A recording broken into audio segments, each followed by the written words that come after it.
You may be seated.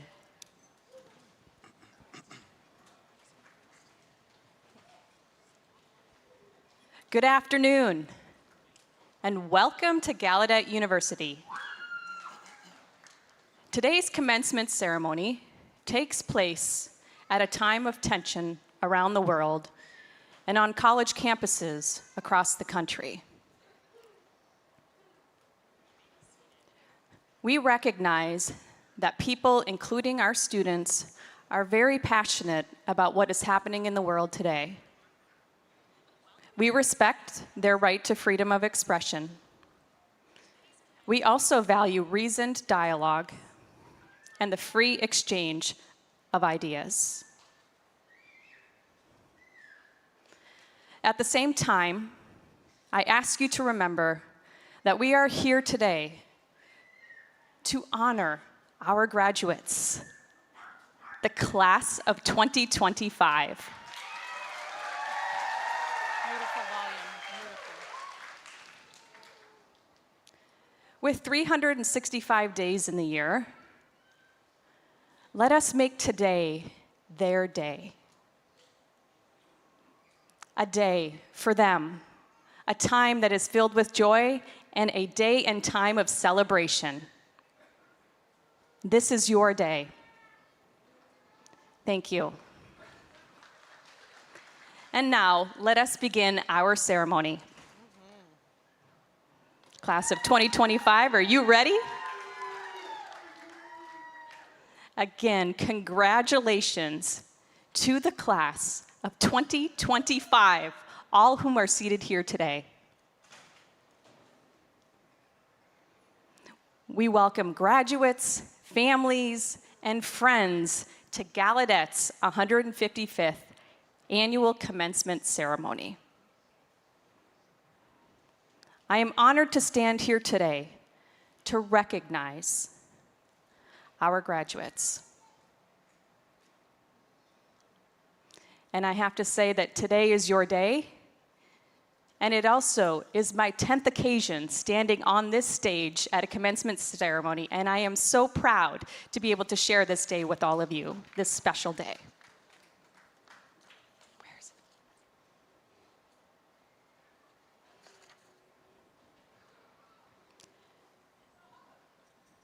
And again, we at Gallaudet support freedom of expression in our democratic society, and we respect any decision that a person makes to either sit or stand as you are able.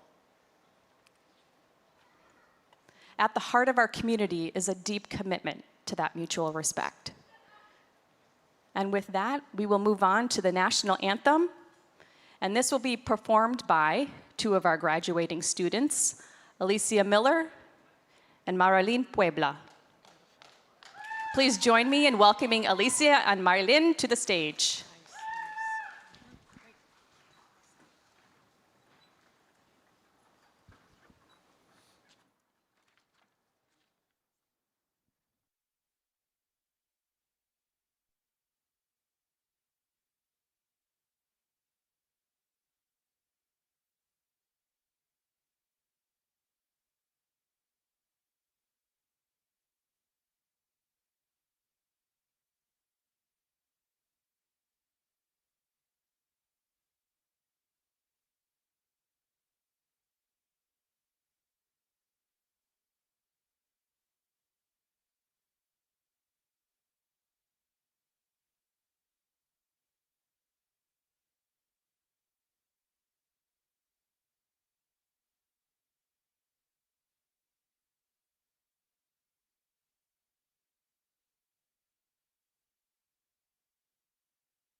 Beautifully done.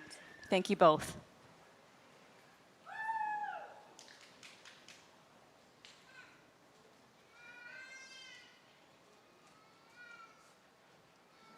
Again, thank you both very much.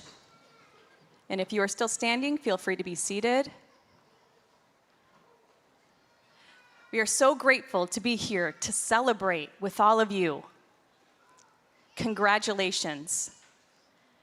And I want to welcome our honored guests who are here with us today. There are many people who have helped you get to this moment. So I would like to join you all in recognizing who is here in this room. We have international dignitaries and international guests who are seated in our audience. So please wave so that we can acknowledge you. Thank you for being with us today. And to our Gallaudet faculty and staff, we want to thank you for all that you have done to bringing today to fruition. Please wave so that we can acknowledge you.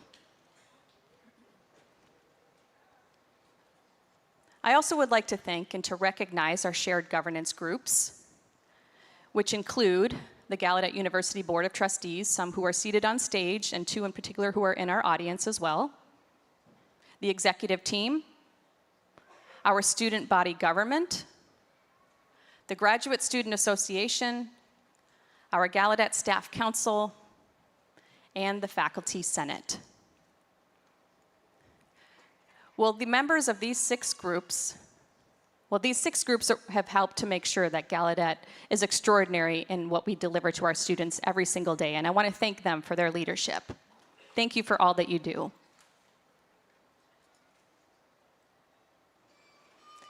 And welcome to our family members and friends and loved ones. You have truly cherished those who are graduating today, and you have helped this class, the class of 2025, get to this milestone. Thank you for your support. We want to acknowledge you for all that you've done to get them this far. And now, to the graduates, it's your time to look out into the audience to see the faces of those who have helped to get you here today, and to acknowledge them at this time.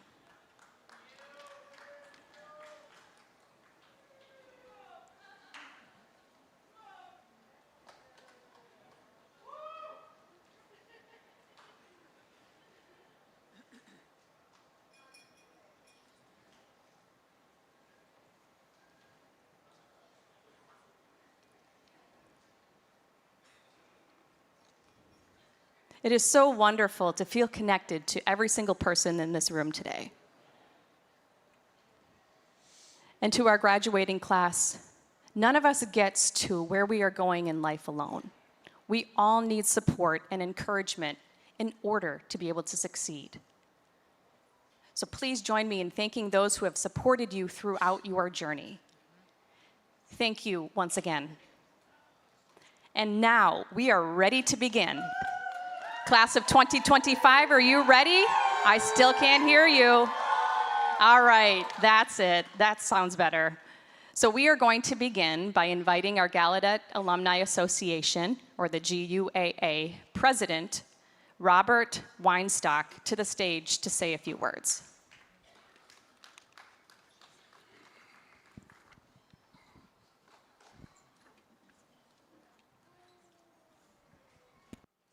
Good afternoon. Honorable members of the Board of Trustees, President Cordano, faculty, staff, students, alumni, families, and distinguished guests. Congratulations to the class of 2025.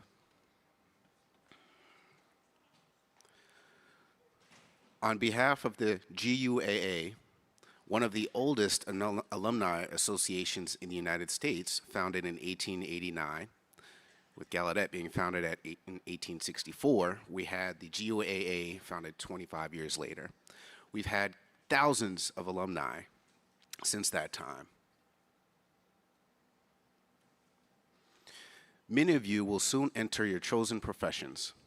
Some of you will continue your studies.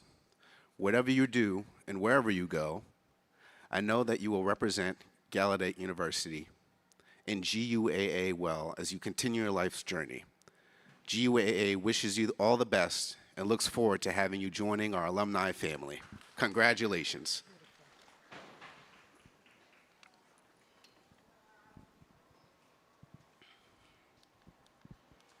Thank you, President Weinstock. I now ask our Board of Trustees Chair, Jose A. Cervantes, to please come forward to share his remarks. Thank you, President Cordano. Welcome, families, friends, faculty, staff, administration, Board of Trustees, and most of all, the class of 2025, to the 155th Gallaudet University commencement ceremonies. Each graduate has worked hard to get to where they are today. Your journey at Gallaudet University has led to this celebratory moment. As we celebrate you, the class of 2025, I want to remind you that as you move on to opportunities throughout the world, you will represent Gallaudet University and the deaf community as a whole. I want to share why it is important that we remember that we are ambassadors for the deaf community. Today we are recognizing Dr. Carol Padden and Dr. Tom Humphreys, and I want to share a story about Dr. Padden that I have no doubt each and every one of you will find yourselves in. I don't need to say how many years ago, but before I was born, my parents went to UCSD for their undergraduate studies. This is the same school where Dr. Padden and Dr. Humphreys, respectively, spent a significant amount of time with their research and leadership. My mother was working as a student using work study, and her very first exposure to the deaf community was when Dr. Padden came to check out materials from my mother's job site. My mother was so impressed and never forgot that interaction with Dr. Padden. When I was diagnosed as deaf, my mother immediately thought of her interaction, and I grew up with my mother reminding me about Dr. Padden and Dr. Humphreys as successful deaf leaders in my hometown of San Diego. You will find yourselves in a similar situation after you leave today, meeting individuals who may have no experience with the deaf community. You will meet these individuals at your first job, after college, at church, or even in a coffee shop. These individuals will be impacted by their interaction with you, and I guarantee you that your first impression on them will have a ripple effect, as it did on my parents. They may be future parents of a deaf child or a future aunt or uncle, but you will have exposed them to the deaf community. You will be showcasing to the world that you are a successful leader from Gallaudet University. And as I, King Jordan, once said, deaf people can do anything but hear. Each one of you are already role models for all of the hard work you've done to get to today. And I look forward to seeing all of you being role models to deaf folks around the world and to the many individuals in that have yet to meet a deaf person until they met you as a proud Gallaudet University alum. Please remember this as you embark on your journey after Gallaudet. You will always represent Gallaudet University.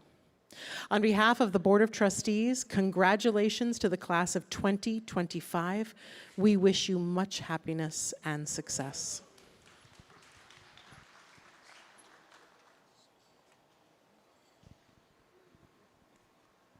Thank you, Chair Cervantes.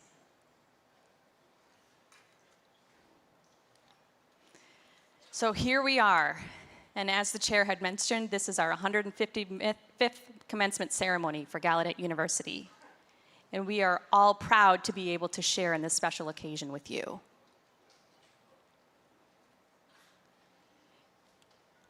You know, I have to say that this year, something very special has returned to campus after a brief hiatus, and it is the Tower Clock Yearbook.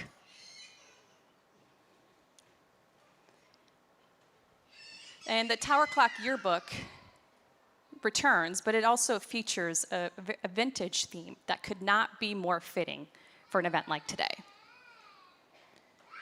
This theme is accompanied by the message, stories that bring us together. And this yearbook now becomes part of Gallaudet's collection of past editions, each one a vintage volume, rich with memories and meaning.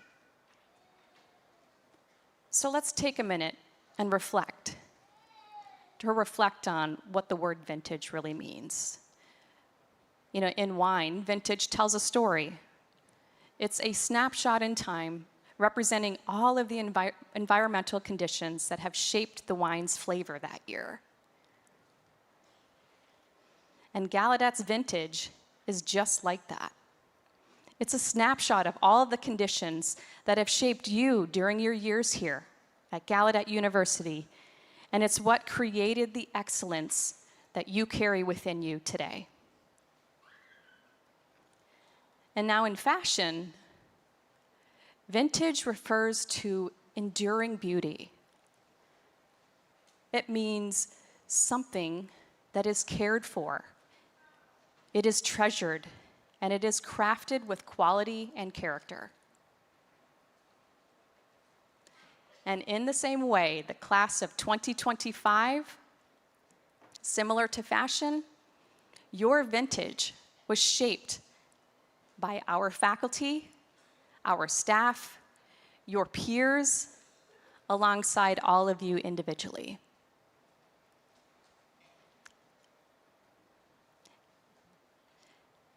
And in the same way, the class of 2025, your vintage was shaped by them.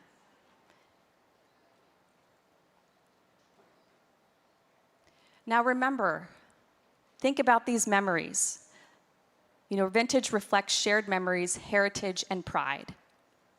And you, along with our alumni, will always carry the history and the pride of Gallaudet, and its impact will be forever a part of who you are. And this community, this rich legacy of Gallaudet, is where you have learned. You have grown, and it has shaped you into the person who you are today. You are and always will be a true bison. This shapes the unique quality of your vintage, which is intricately woven into the fabric of who you are. The Gallaudet vintage, it illuminates generations of stories, of struggles, and of triumphs for deaf and signing people who are change makers and pioneers, and who together have shaped a truly one-of-a-kind Gallaudet. Their collective legacy has established Gallaudet as a global academic and cultural beacon for bilingual and multilingual education. And you, the class of 2025, are not just the newest class, you are the next vintage in a long line of historic and storied Gallaudet graduates. You know, what's wonderful about Gallaudet is that each vintage creates a different type of an impact. It contributes to our world in different ways. Take a look around this room. If you look behind me on stage and even throughout the audience, you know what's fascinating is that all of the speakers who are here today, seated on this stage, including myself, represent vintages that have come from at least 8 decades. 8. From the 1940s all through the 2000s, and now to you, the class of 2025, join into this exceptional lineage. It is truly remarkable, a vintage moment in every sense of the word, and only Gallaudet, at Gallaudet, could such a moment be possible. I wanted to mention 2 unique vintage years, ones that really stand out for what had transformed our futures. When we think about what has changed our world and changed our future, the first vintage year was in 1960. And that was when Dr. William Stokoe, who, by the way, had served as a mentor to today's honorary doctorate recipient, Dr. Carol Padden, along with 2 deaf Gallaudet alumni, Carl Kronberg and Dorothy Casterline.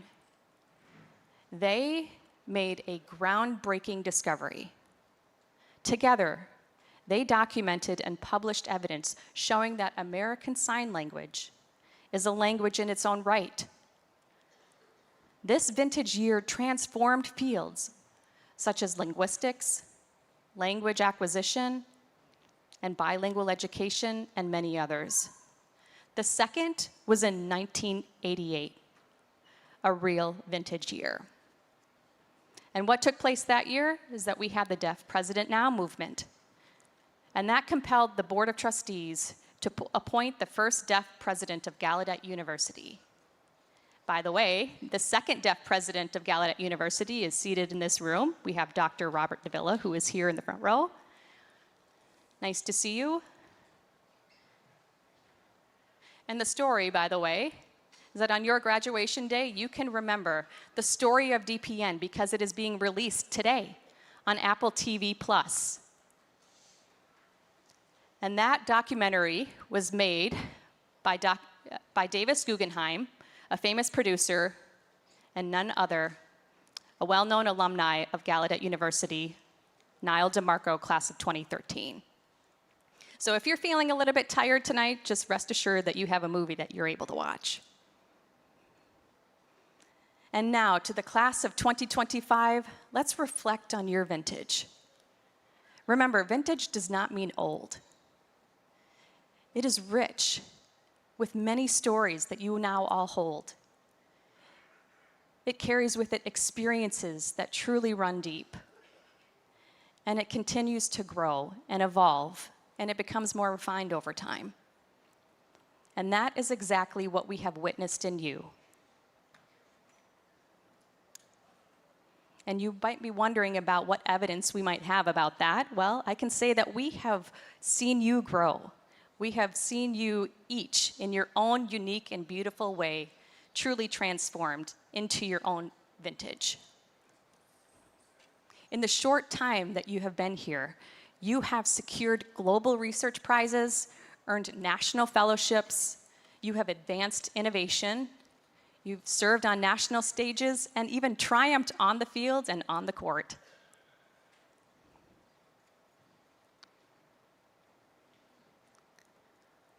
So today, you will hear stories from your commencement speaker, Dr. Tom Humphreys, who will be receiving an honorary degree alongside his spouse, Dr. Carol Padden. Both of them began where you are all now, asking questions and facing struggles and challenges, but yet pursuing their dreams. And it is now your turn to do so. Welcome to your vintage. And as you move forward from here, you carry with you a part of this experience into the world, and we ask that you come back and visit us to be rejuvenated and to celebrate with the community and to celebrate others for your vintage, the beautiful class of 2025. And as you go out, continue to improve the world. Make the most of every opportunity that comes your way. Create opportunities. Seek out justice, healing, and hope for all. Congratulations to the class of 2025. May Gallaudet be your home, and come back often.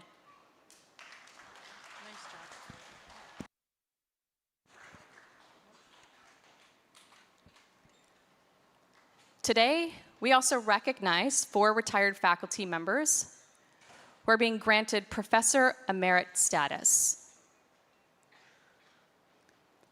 Their biographies can be found in your program book. And I ask that each Professor Emeritus to come forward when I call their name. Dr. Carol J. Erding from the Education Program.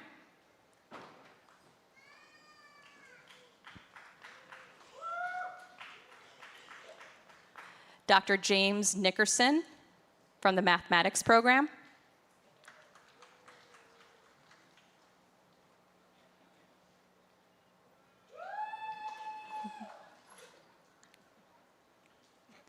And I also want to recognize two individuals who could not join us today. They are Valerie Dively from the interpreting program and Linda Risser-Lytle from the counseling program. I also want to recognize that Dr. Carol Erding is also the Provost Emerit as well. So on behalf of Gallaudet University, the community, I thank you, our Professor Emerit, for your many years of commitment to Gallaudet and to our students. Thank you on behalf of the community. Congratulations.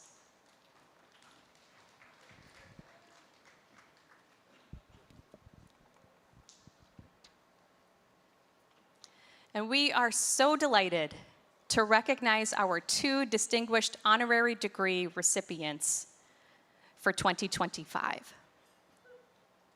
First, we have Dr. Carol Padden, who is our keynote speaker for the graduate ceremony this morning. And we also have Dr. Tom Humphreys, who will be the undergraduate keynote speaker this afternoon. You can find their full biographies and citations in your program book. I mean, their history is pretty remarkable, and what they have accomplished is also remarkable to read over.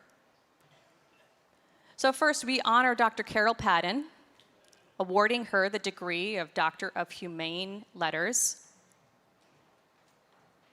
And we will now confer an honorary degree to Dr. Carol Padden.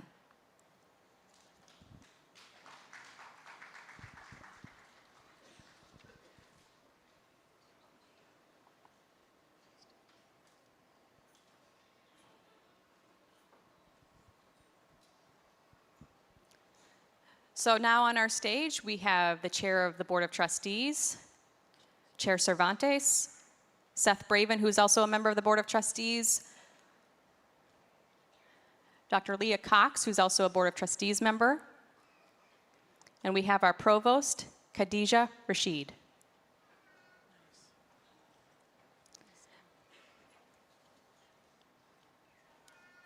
All right, I know there's some formal language that we have to state for you. So today, here at Gallaudet University, we are proud to honor you, Dr. Carol Padden, by awarding you the degree of Doctor of Humane Letters, honoris causa.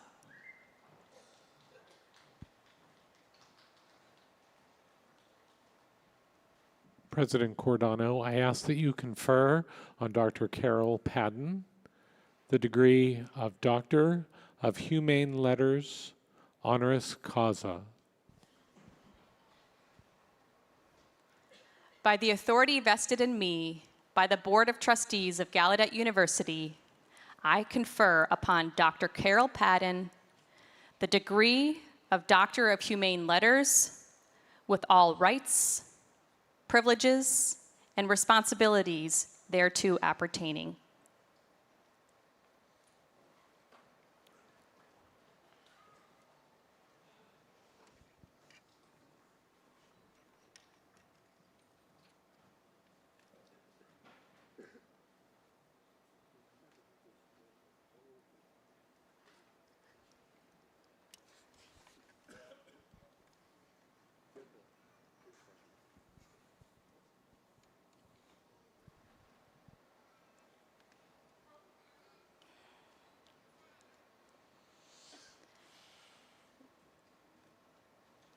Congratulations, Dr. Carol Padden.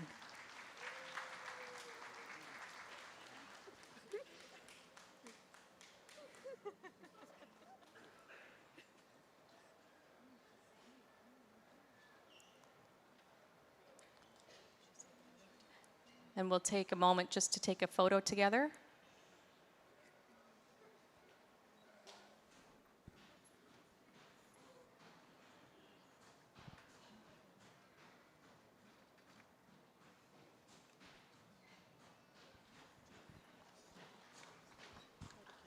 Congratulations once again. And will Dr. Tom Humphreys please come forward?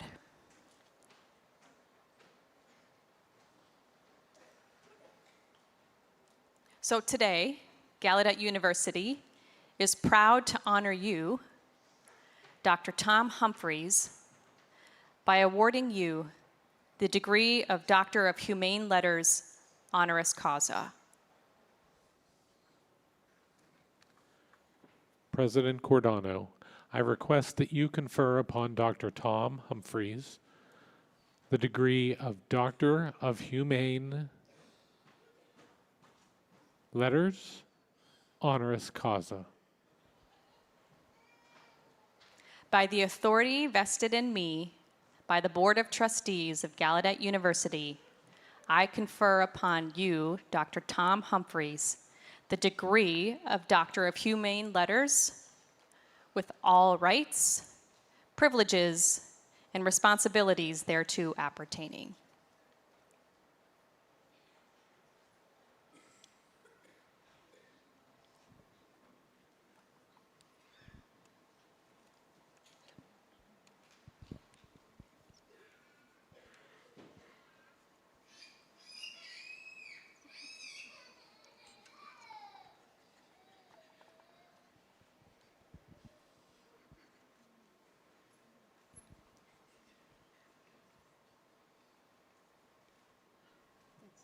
This is beautiful, thank you. And now I'd like to take a moment to get another photo.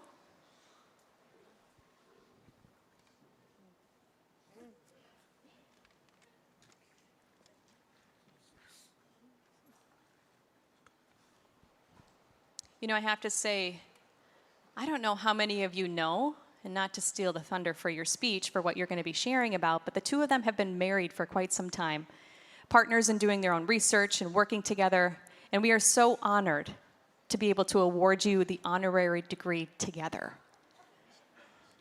47 years to be precise. So let's take another group photo.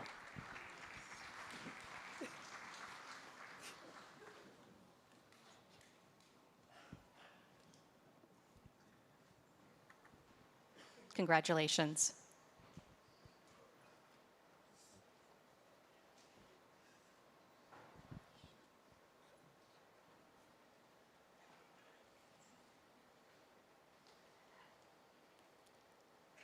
So I want to acknowledge the two of them together and to celebrate Dr. Carol Padden and Dr. Tom Humphreys on receiving the awards.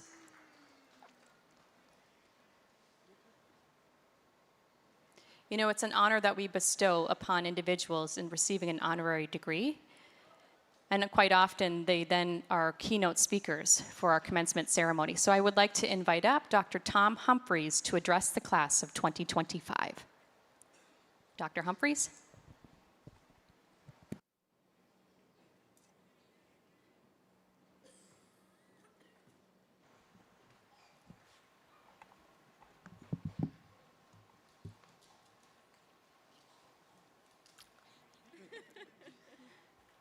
Just figuring out my positioning here on stage. I think we've got it now. Greetings and good afternoon. Hello to the class of 2025. 2025. What a number. First, I want to apologize in advance. I have some allergies that I'm dealing with, and so I've bought my trusty box of Kleenex to help me out here.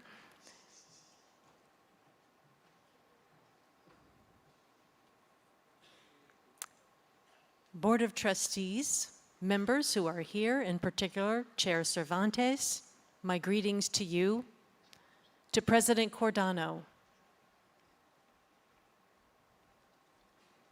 Dean Solomon, also seated on the stage behind me, to the faculty, the staff, and of course, the students and graduates in the class of 2025, as well as your family members and parents and friends who have gathered here today. It is an honor to be invited here today to this very location.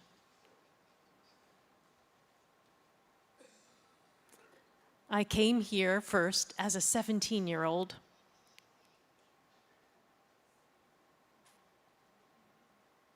And this place carries such great meaning for me. I was a student, a graduate student, a faculty member here. I was a board member for some time as well. So when I talk about Gallaudet, I'm speaking from a wealth of experience.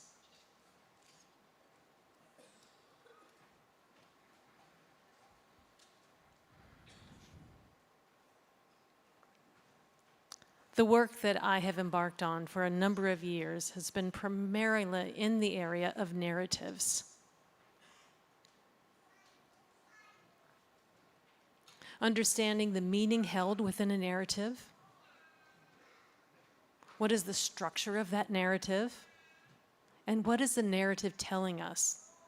What is it telling us about ourselves and about our communities? We can learn all of this from exploring and analyzing narratives.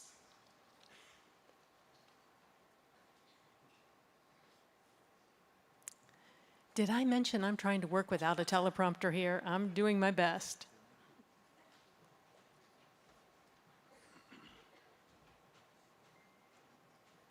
When I reflect on my narrative, there are a couple of key messages I'd like to share with you today. These key messages may help you as you navigate your life going forward. I can say for myself, my narrative is nearing its completion, but your narrative, the class of 2025, it's just beginning. You're still in the very early stages, and you have an opportunity now to think carefully and consider what kind of narrative do you want to be able to share? What do you want people to know about you through your narrative? And what do you want to know about your community and your culture through the narrative you express?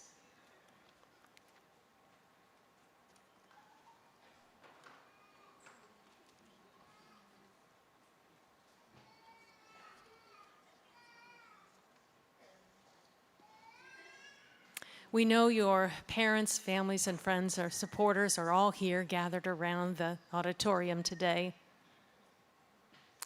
And I want my remarks to be addressing them as well as you. To share a little bit about my history, I grew up in a very small town in South Carolina. In fact, eastern South Carolina.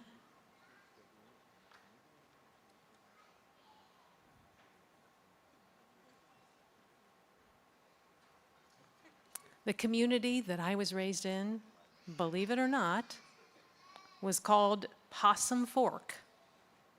Literally Possum Fork.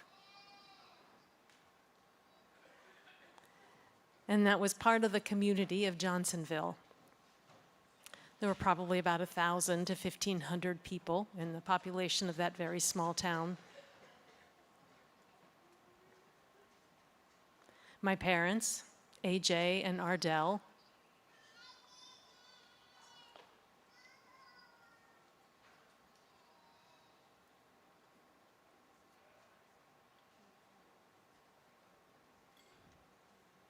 they began their life as farmers, living in a very rural community where we grew tobacco, corn, cotton, and we grew food in our garden to sustain us.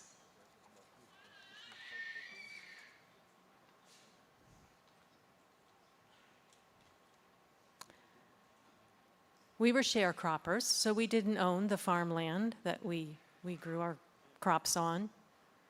Everything had to be shared with the person who actually owned the land. But this is how we sustained ourselves. We managed it, took care of it, but didn't really own it ourselves.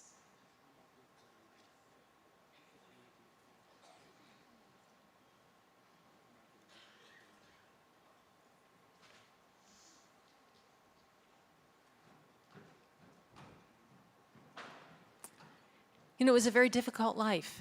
It was difficult to financially sustain yourself when you have to split the profits of your land with the landowner. And, you know, there would be times when our crops would fail, where we didn't bring in a good crop and didn't make much money to begin with, and then had to split it after that, which caused great financial strain for my family for the rest of the year. So that led to my family giving up on farming and moving into town.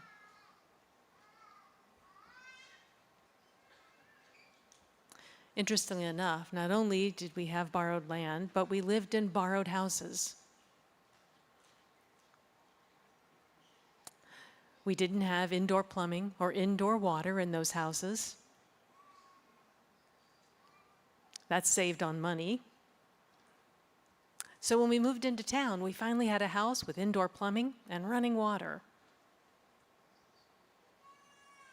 My father worked for the town waterworks, taking care of the town's water, the water tower in the city, making sure water was delivered to homes. And that's what my father did for many years. He brought in a meager salary.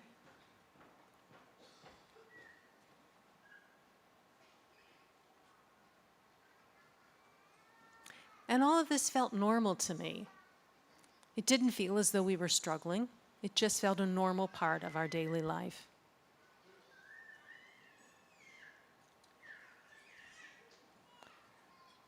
My parents struggled raising me and my brother. Not just financially so, but just generally in life. Life was difficult for us. But they did the best they could.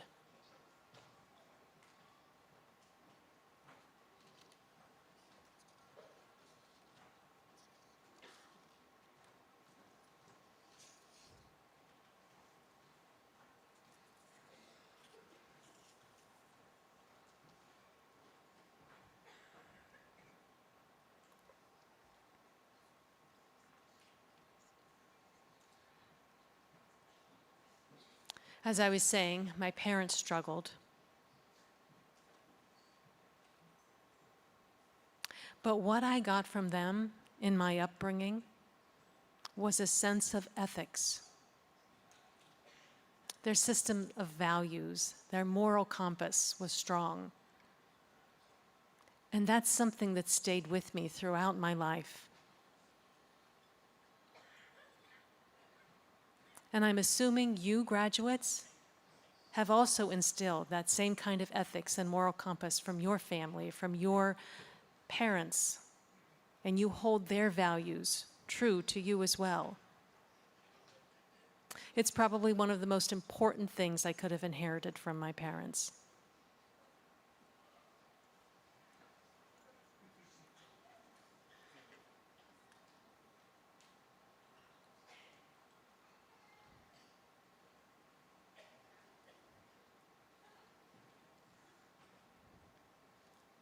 Their ethics became something that I lived by.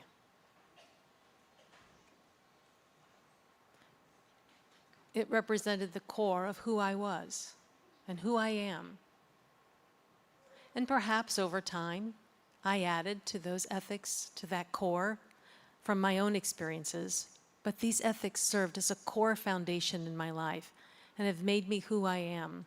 And I owe my parents for giving me that. As you look around the room and see your family gathered here, those who support you, I encourage you to consider that. If you don't already know it, these people have given you something very important. And if you don't know it now, someday you will. So be sure to thank them. Show your appreciation for giving you something of such great value.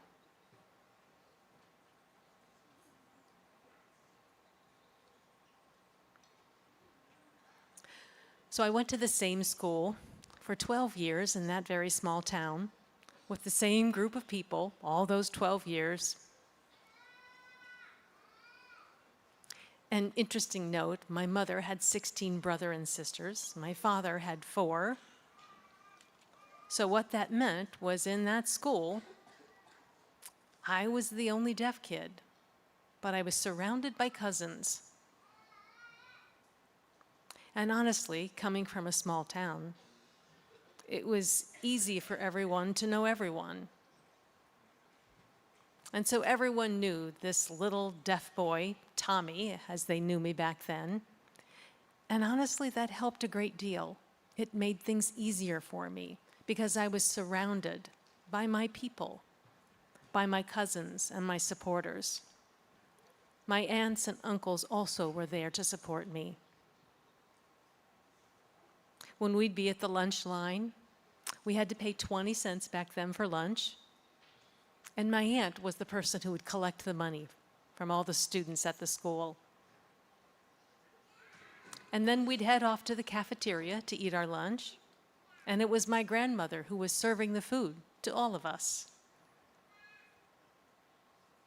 That speaks to how small the community was, and to have a community that's surrounded by family and friends and people who know you. It does help a great deal.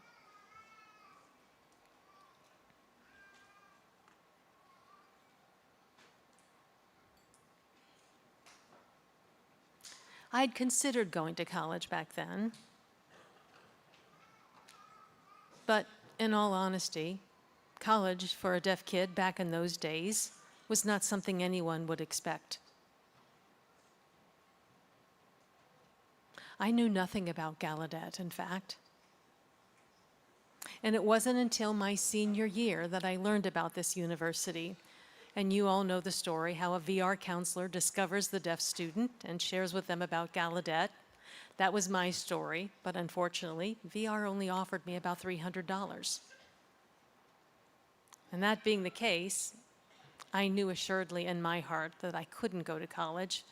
My family didn't have the financial means to pay for it.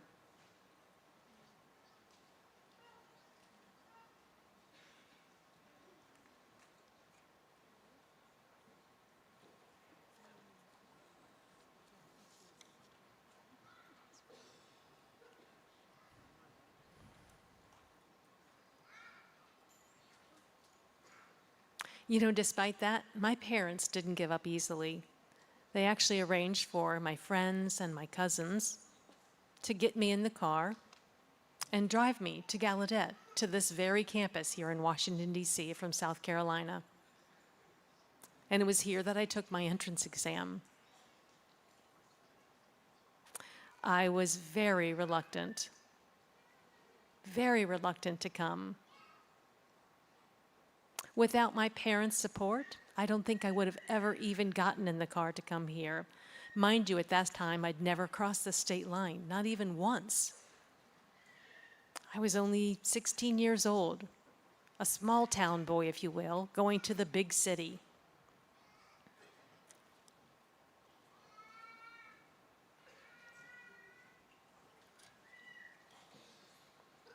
But I did end up getting in the car. I don't think I would have ever managed to do that on my own. I needed the support of others to be able to do this. And it took me being willing to receive the support from my friends and my cousin and my parents. Otherwise, I would have never come.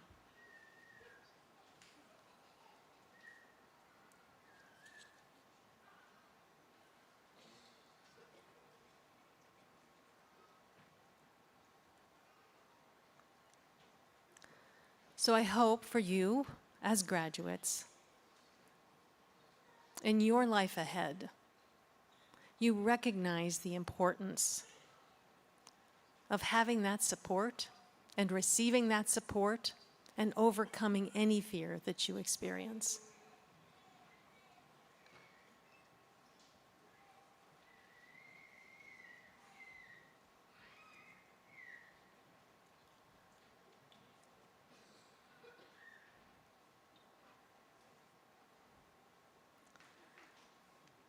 You know, one other thing that was so significant for me was that my parents had faith in me. And I guess that's what parents do, right? That's what they're meant to do, and my parents did that for me. And so therefore, because of their faith in me, I had to have faith in myself. And that's what got me in that car to come to Gallaudet.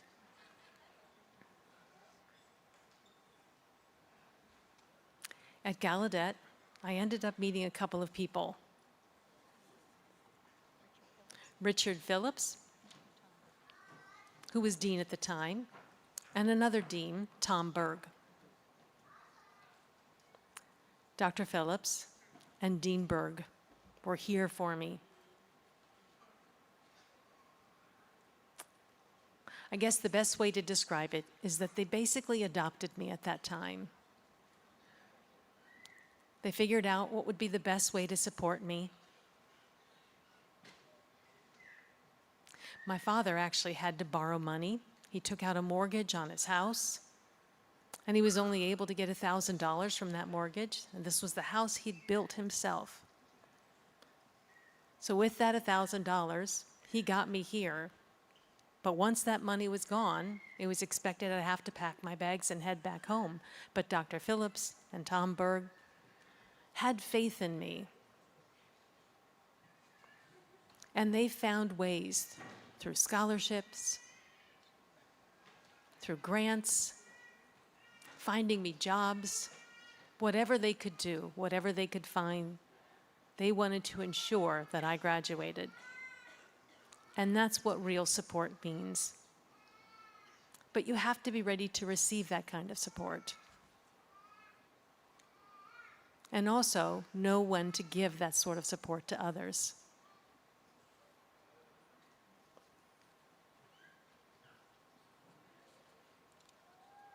So, I'm not the hero in this narrative, if you were wondering. It was my parents and my supporters here at Gallaudet. They are the true heroes. That was very clear. I was carried by them through my life, through my journey.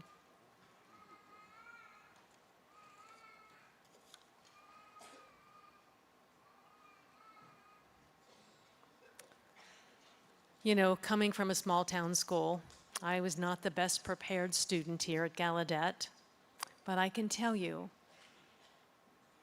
I read every book in the entire school library, every single book. In my 4 years of high school, I went through every book, so I wasn't completely clueless. I had some innate tools that I developed, as do you as well. And it's important that you realize and discover those tools that you have within you. And remember that those tools exist and use them in order to succeed.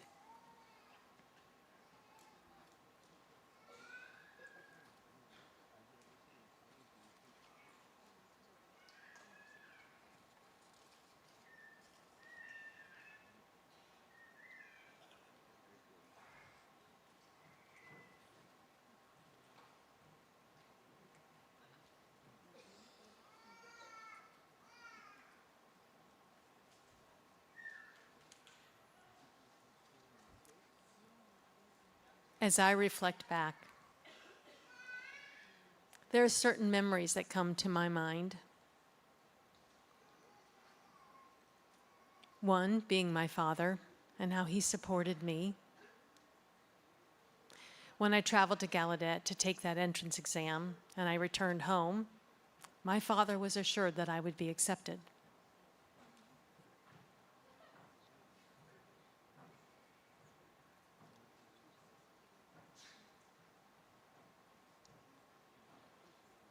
My parents and my father were assured that I would be going, even though we didn't have the money.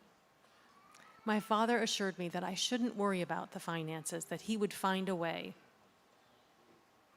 And with that, he took me to an Army surplus store. And he bought me a big trunk where I could pack all of my things up to take with me. You know, back in the day, we had to pack our things in these big trunks and lock it all up.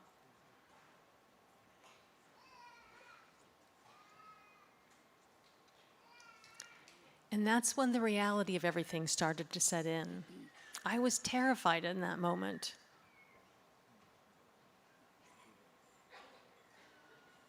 But I knew I had to have faith. And if others didn't have faith in me, I had to find the faith within myself.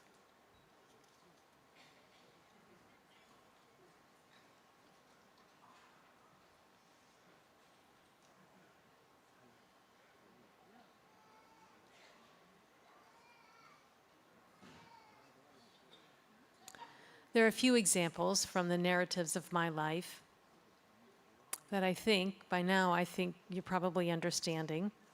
Some of them center around the need for support and the willingness to give support to others.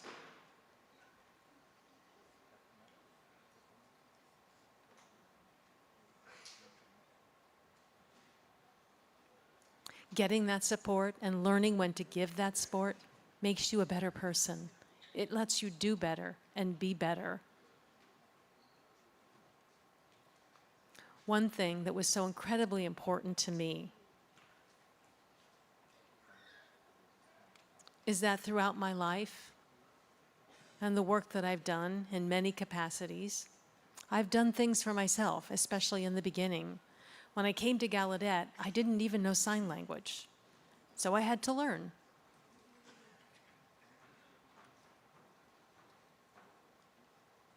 And Gallaudet gave me something valuable, as you know. My world before learning sign language and after is incredibly different.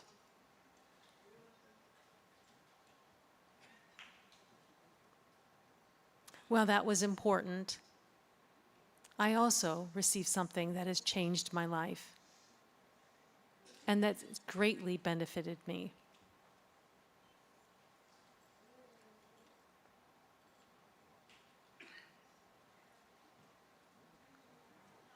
And so, from going where I was to where I am now, I have written 2 other books. So what's benefited me has allowed me to give back and support others to their benefit. And that's the best situation to be in, when you do something to benefit yourself and others in turn benefit from that.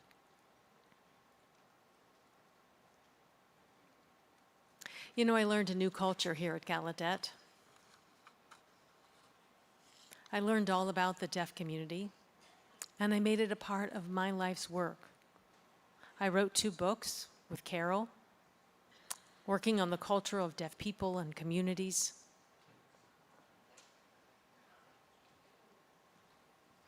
And in learning about that culture, I became deaf myself. My identity grew. And I benefited not only myself, but others. Researching, studying, and writing can help others benefit themselves by understanding cultures and communities they may not be aware of. So take this message to heart. What you do for yourself, in the end, often will benefit others. And when it does, it's the best possible way to achieve something special. I leave you with that message. I wish you the best future you can have, the same kind of future that I had, and to be able to get the same kind of value that I have throughout my life. Thank you and congratulations. And bon voyage.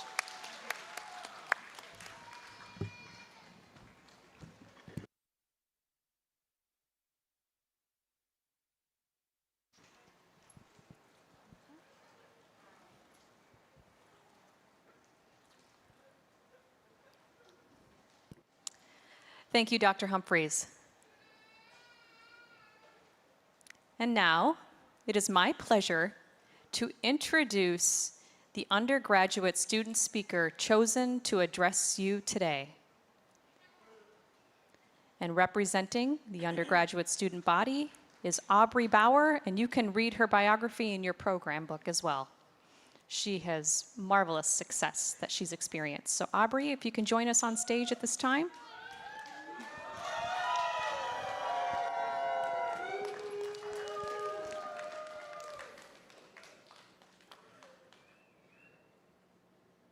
Hello, President Cordano, Board of Trustees, faculty, staff, family, friends, and of course, class of 2025. Congratulations. After years of caffeine-fueled, sleepless nights, and last-minute essays, we are here. We did it. Cap on, gown zipped. Are you ready? I'm standing here today because of the Gallaudet debate team. Joining the team didn't just teach me how to argue, it taught me how to think. It taught me how to listen and how to be challenged by my teammates and coaches and still say thank you. So in their honor, I want to share 3 lessons that changed my life and might matter to you as you walk across this stage today. The power of good conversation, good arguments, and good criticism. We'll start with the power of good conversation. In my sophomore year, I crammed in a van with my 2 teammates and my coach on a 6-hour drive to Rochester, New York, for a debate tournament. Now remember, this was my coach and my teammates, and we talked endlessly about my philosophy, politics, and eventually the books that changed our lives. My coach, Dr. Brendan Stern, where are you, Dr. Stern? Recommended Man's Search for Meaning by Viktor Frankl. Written during his time in a concentration camp, searching for meaning to help him get through all of the hardships. Dr. Stern said, I wish someone had given me this book in college. And I thought to myself, if it's important enough for him, it's important enough for me. I ordered it a week later and devoured it in 2 days. His core message is that we have the freedom to choose our attitudes in any circumstances, and it still shapes how I think and act and reminds me that my choices matter. It all started with one long, deep, wonderfully unfiltered conversation that changed my life. That is the power of just one good conversation. That conversation stuck with me not because of the book, but because that's what I want for all of you. Seeking meaningful conversations that leave you feeling awkward or what have you. I don't want you stuck in an Instagram doom scroll. I want you to make sure that these conversations happen. And after today, I want you to look for conversations where you feel wondering, maybe even a little bit awkward, and perhaps pause and say, wait a minute, what did you just say? And when that moment comes, do not scroll past it. Be present, listen, talk, laugh, think, ask questions. Secondly, the power of good arguments. One of my very favorite Gallaudet memories was a 3 a.m. debate on the weekend in my Clare Hall living room, wearing flannel pajamas with my friends and teammates. We argued about everything, whether deaf people should serve in the military, whether Biden was too old to run again, whether pineapple belongs on pizza. To this day, I see you out there, pineapple lover. To this day, we have not finalized our answers to these arguments. And truth be told, we rarely agreed, but that was not the point. It wasn't about winning. It was about understanding, uplifting each other, and staying curious. Those late-night debates made me a better listener, a more open thinker, and a more loyal friend. Here is the secret. Good arguments do not divide us. They connect us. They teach us how to disagree with love, curiosity, and respect. So, to all of you, as we head out into the world, do not fear or resist disagreement. Welcome it with curiosity. Seek arguments that are thoughtful, challenging, and maybe even a little weird.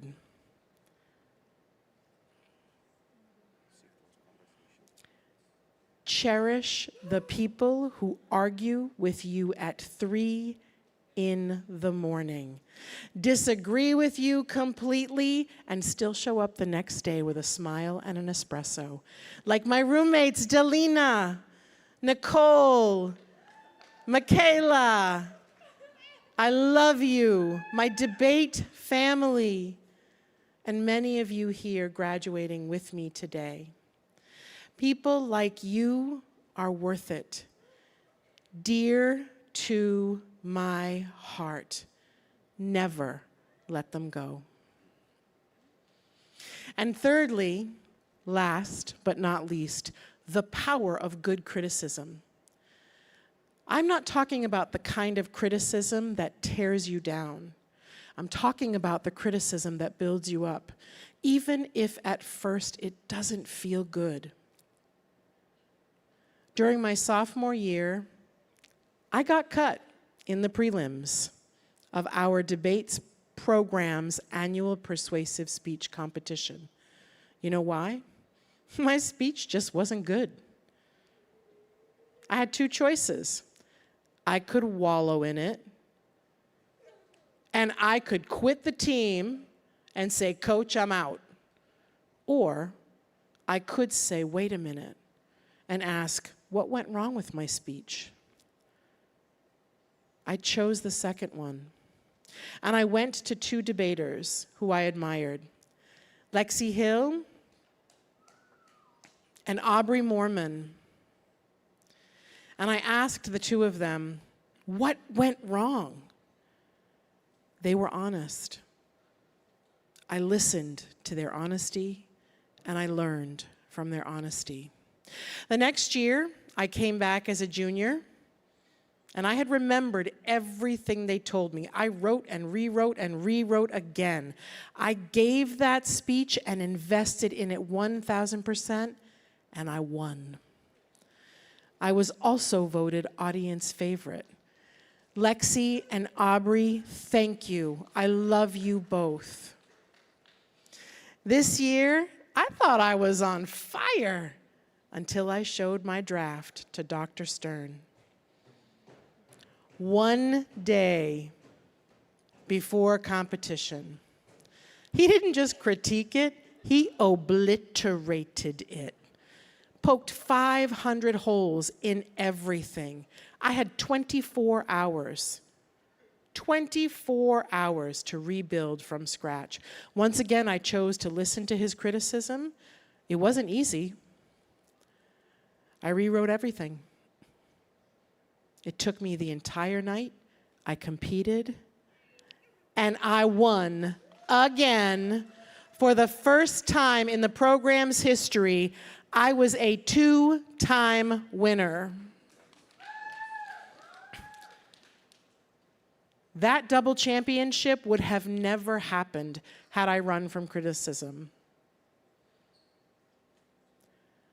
Wherever life takes you, remember this. Criticism is not something to fear. Don't resist it. It might be uncomfortable, but if you welcome it with courage and with humility, criticism becomes your best teacher. Dr. Stern, I love you. Thank you for loving me enough to destroy my speech, making me question my logic, question my clarity, and frankly, question my sanity, and then grin and say, embrace the suffering. Brutal, effective, unforgettable, and still, I love you too. And may you all find someone who cares enough to push you past what you think you are capable of, so you can achieve more than you thought possible. Because growth doesn't come from praise. It comes from the ability to accept criticism and the courage to listen.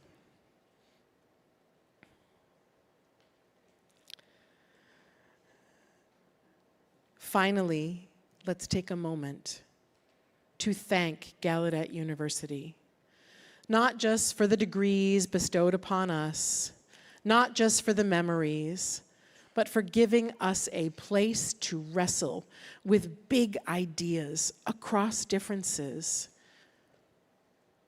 Gallaudet,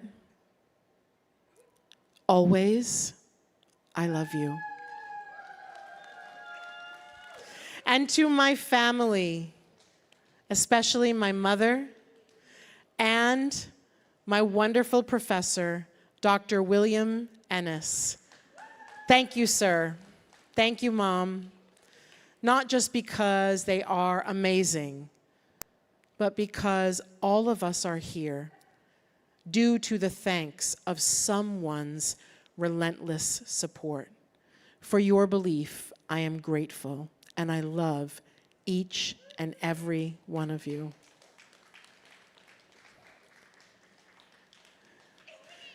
To the class of 2025, we made it, and now we step into the unknown. But if the past years have taught us anything, it is this: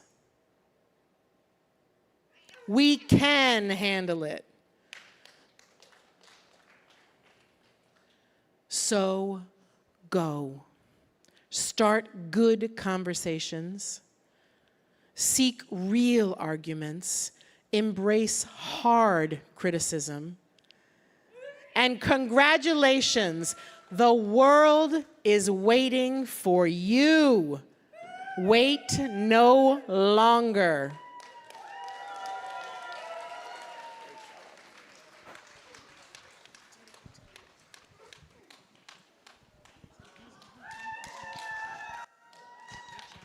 Great job, Aubrey.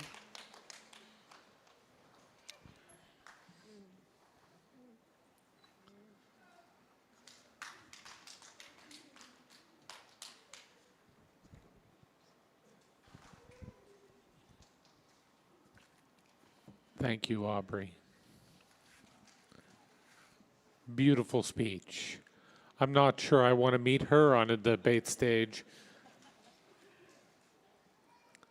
President Cordano, it is now my pleasure to introduce Dr. Tanya Stremlau, Chair of the Gallaudet Faculty, who will present the candidates for collegiate degrees.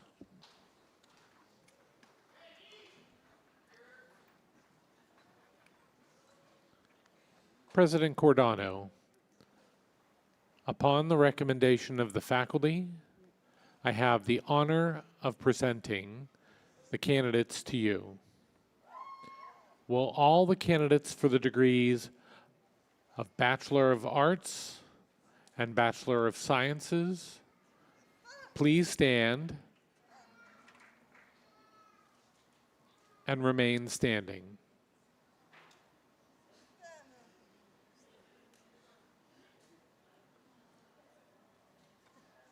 President Cordano, these candidates have completed all the requirements for their appropriate degrees.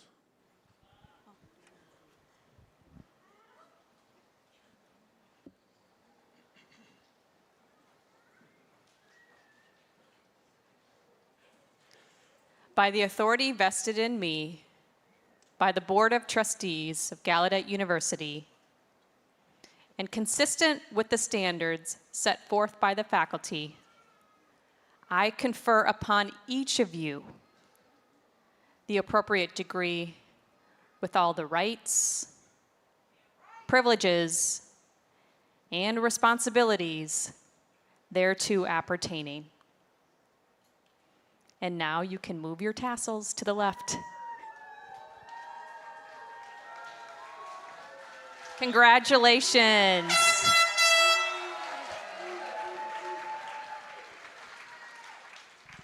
You may be seated.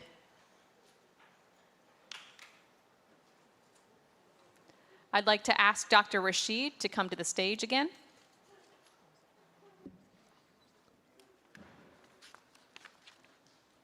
President Cordano, I will now call forward the students who are graduating with an undergraduate degree conferred with university honors. They are graduating today with full university honors, which requires rigorous academic coursework and successful completion of a capstone project.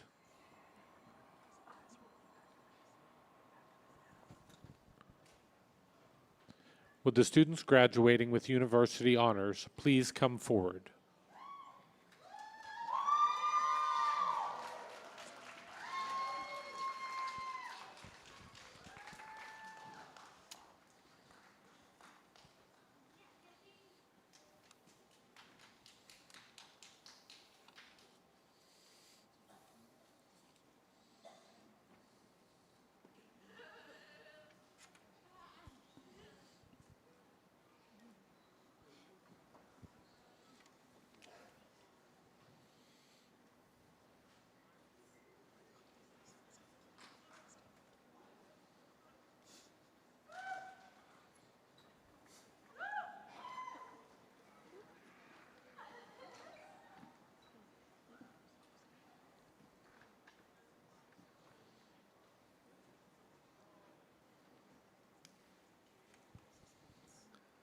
Kaylee Alexis Bates, BA in Interpretation, summa cum laude.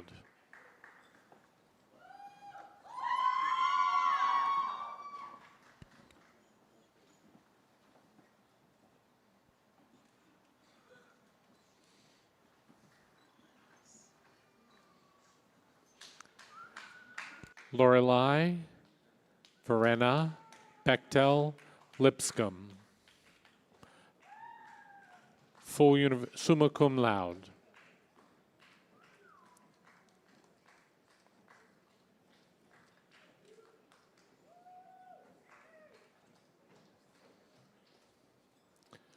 Elizabeth K. Druby, summa cum laude.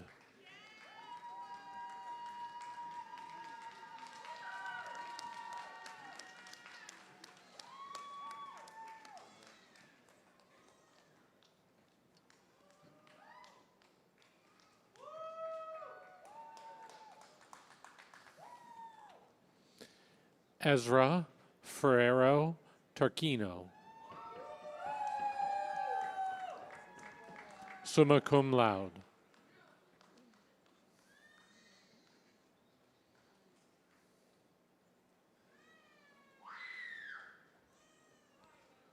Janelle Francis, summa cum laude.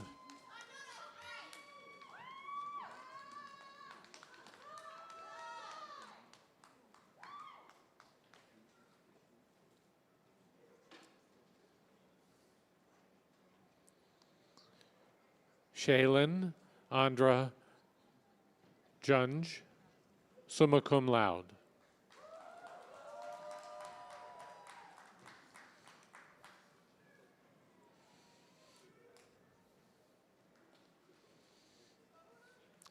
Mara A. Land, summa cum laude.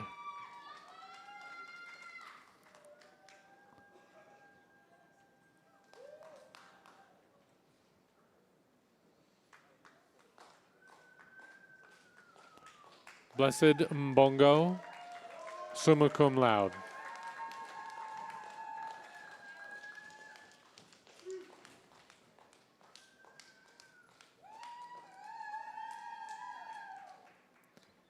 Katie Mae McClyman, summa cum laude.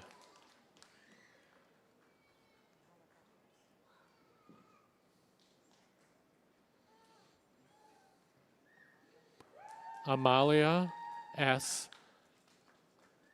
Mahalakalos,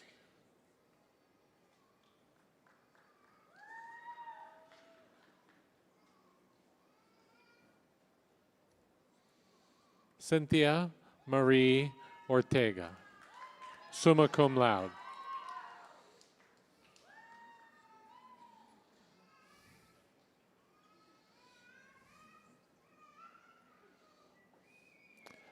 Atlas Dorothy Rideout, summa cum laude.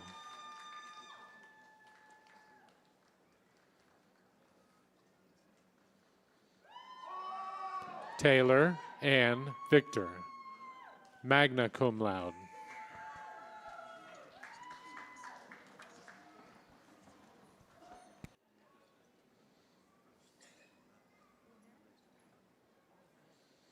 Destiny Fiorella Zehini, summa cum laude.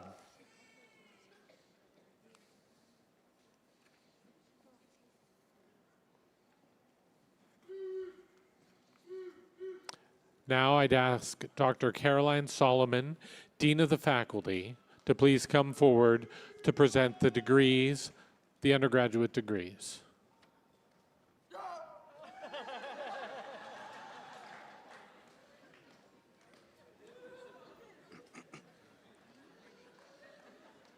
Faluso Botife Adelola.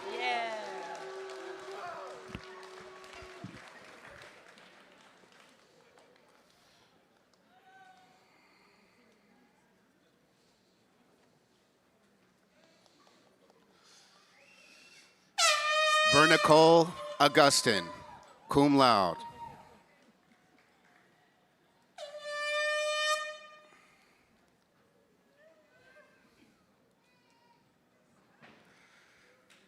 David Yahir Alegria.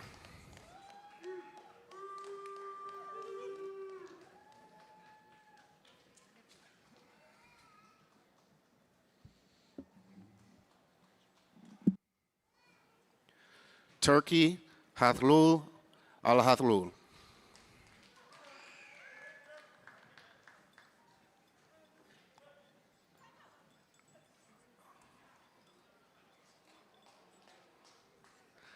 Clement Ngui Ndong.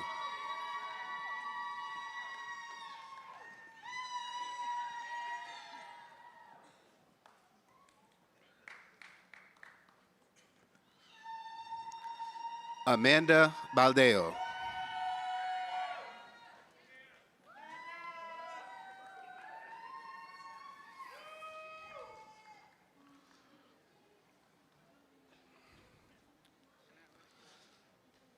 Marzi Bananzade, summa cum laude.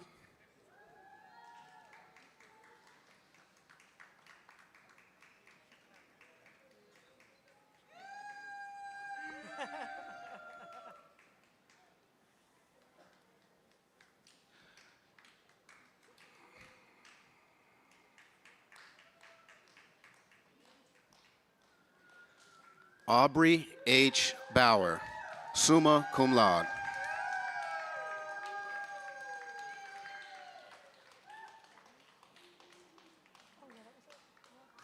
Can you get this one?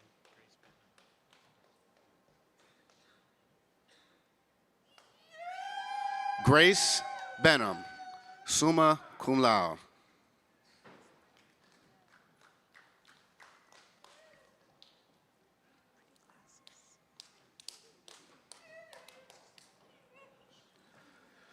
Priscilla Barrios.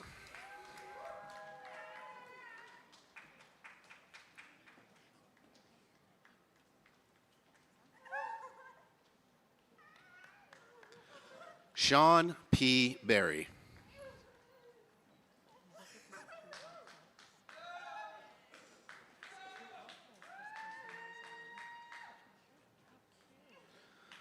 Benjamin William Byer.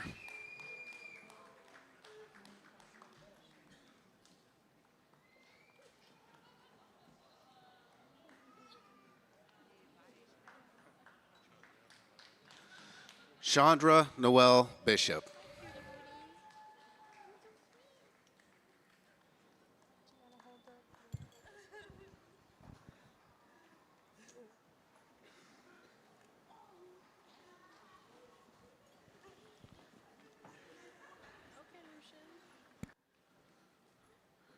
Lucian Blanks, cum laude.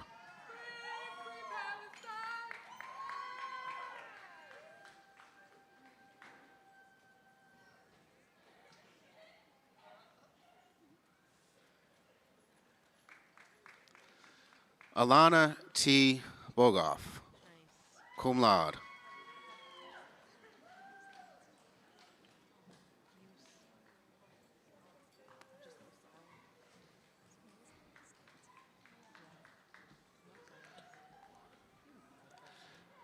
Augustin Tino Bohorquez.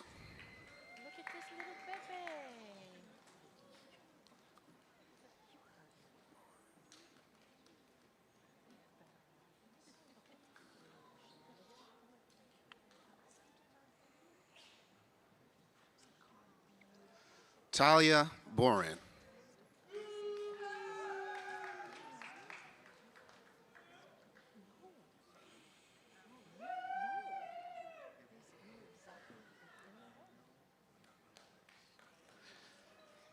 Kalina Bumbala.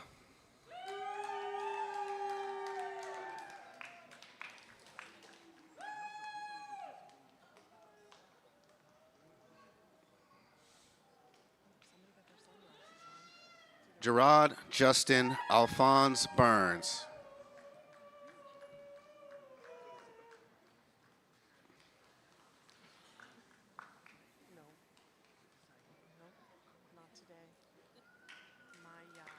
Maya Lauren Buzianis.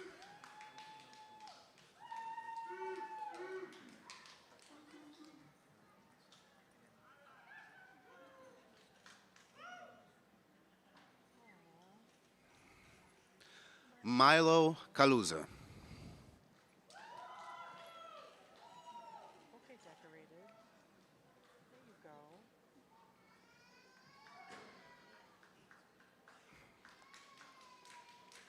T.J. Carter.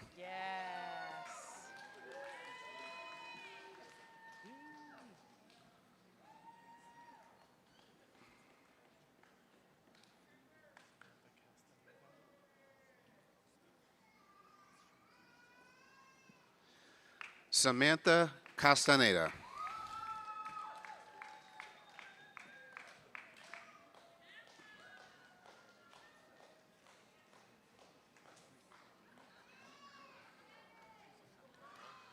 Luann Charina Santiago.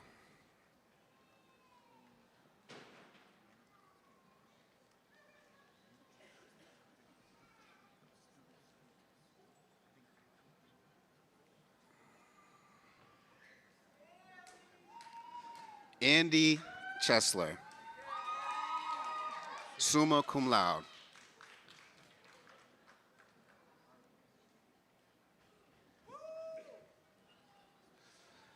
Gina Choi, cum laude.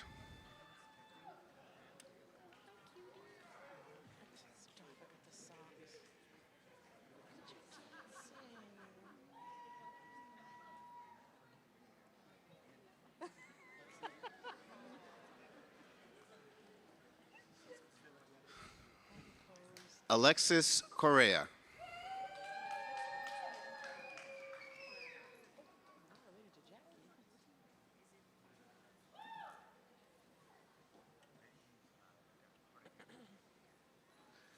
Larry David Cotton.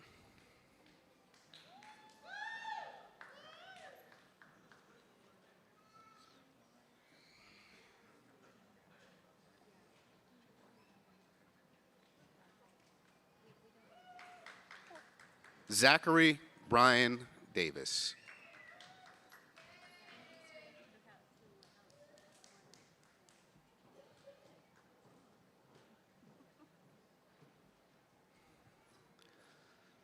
Jelena Shenandoah Dietz.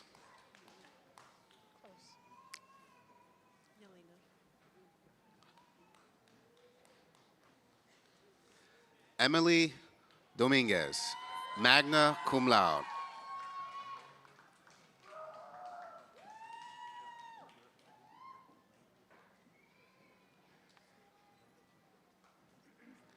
Alyssa Ashley Duarte.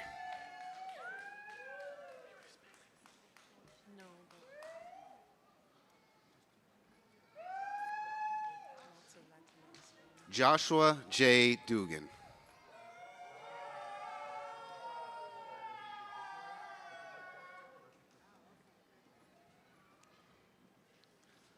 Ashleen Ray Etke, magna cum laude.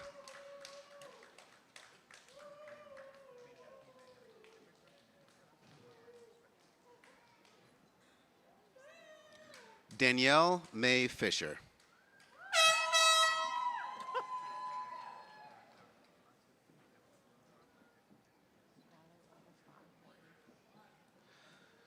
Samantha Ruth Floyd, cum laude.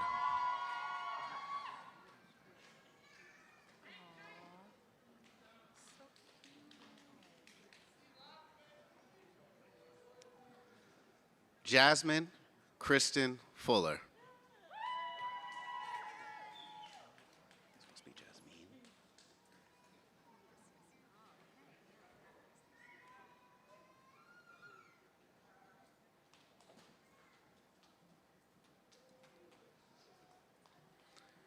Jamie Lynn Gleason, cum laude.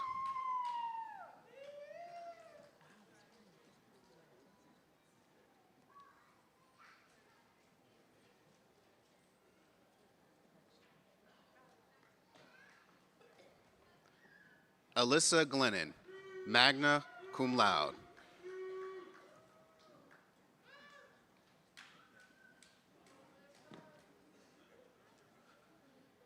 Alex Goldberg.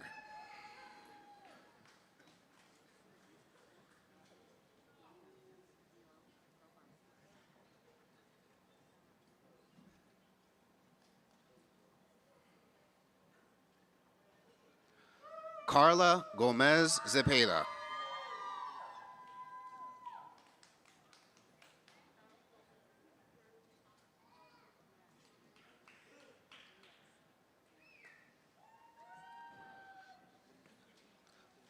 Bryant Yuan Gonzalez.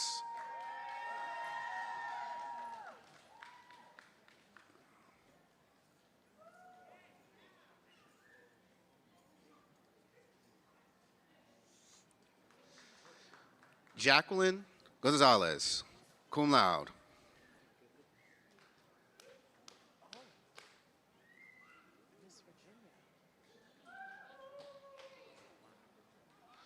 Zoila M. Goya.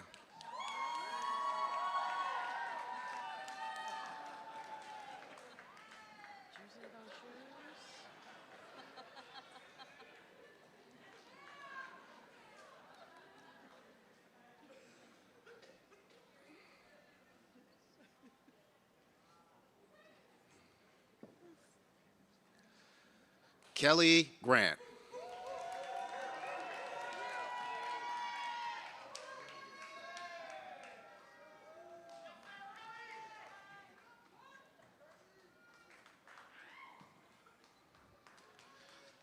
Stephen Kevin Gillier.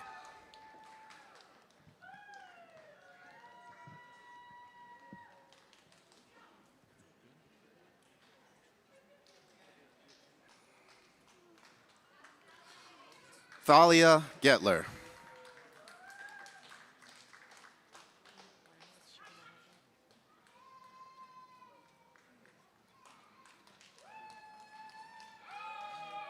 Amanda Harden.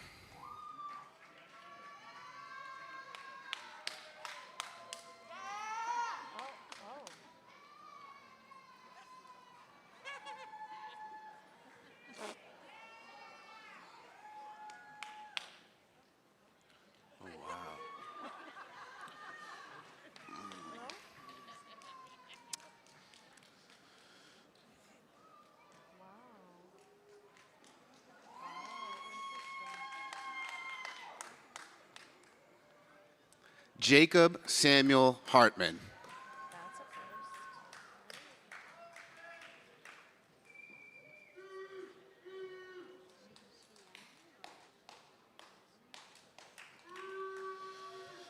Ruby Hernandez Gutierrez.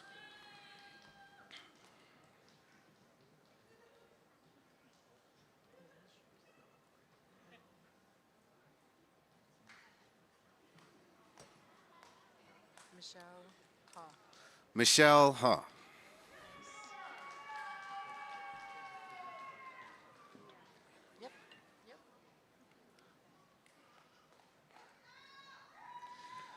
Nima Jafari.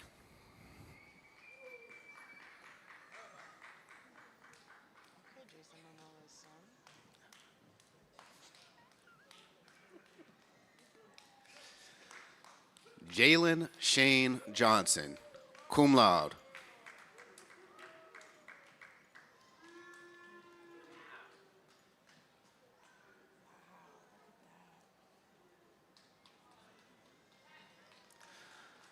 Jihad Johnson, magna cum laude.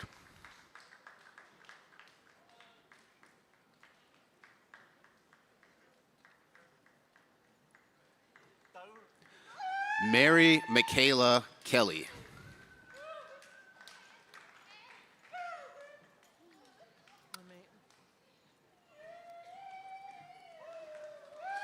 Elion Jace Kingswell, summa cum laude.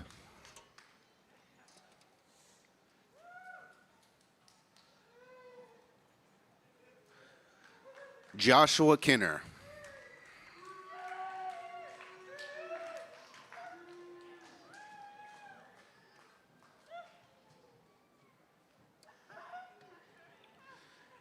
Danny W. Kirch, cum laude.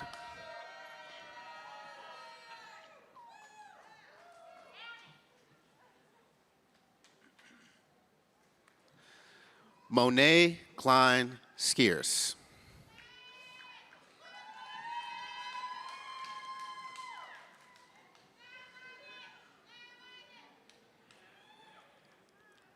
Hannah Rain Cole.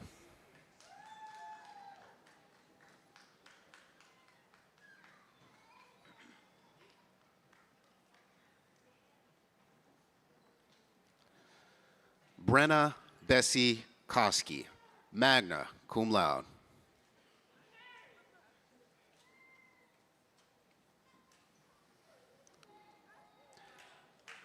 Estelina Bustamante Kovacs, magna cum laude.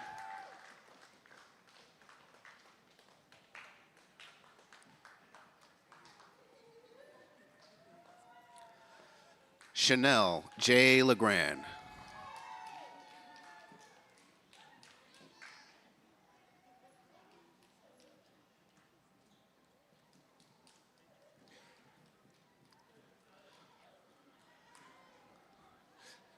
Jeffrey Levitt, magna cum laude.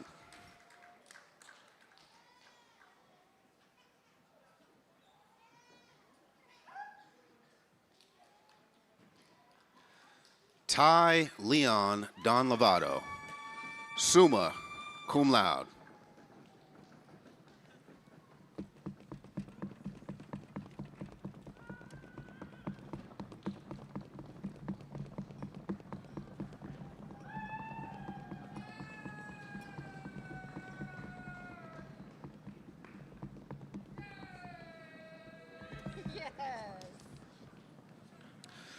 Cornelia Jolene Lucero.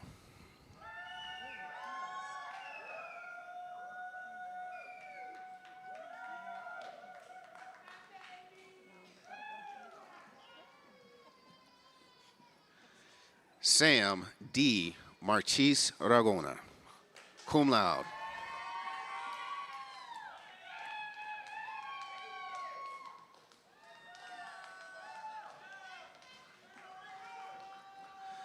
Elon Sean Markle.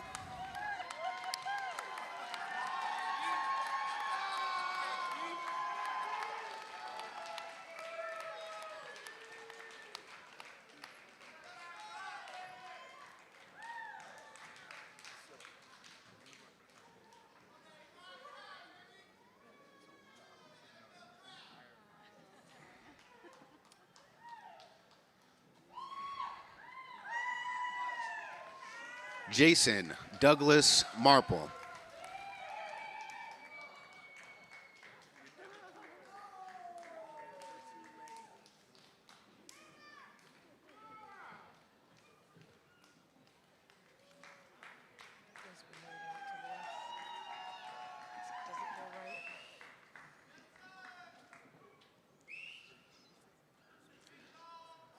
Com-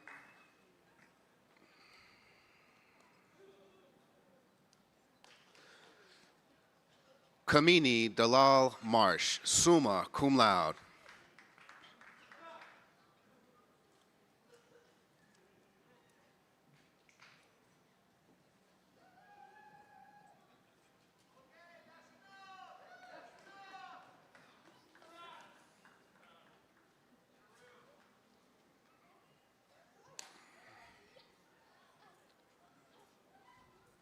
Zolni Anahi Marshall, magna cum laude.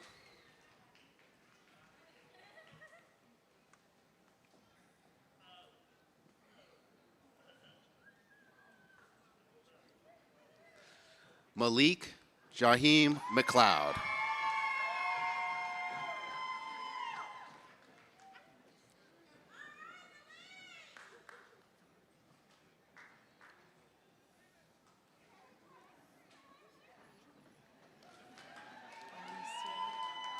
Alicia Sky Miller, summa cum laude.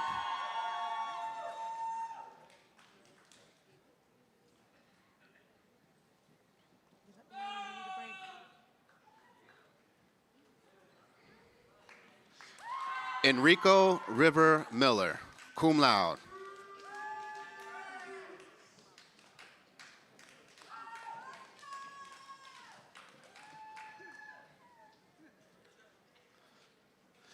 Fritz Mosshart.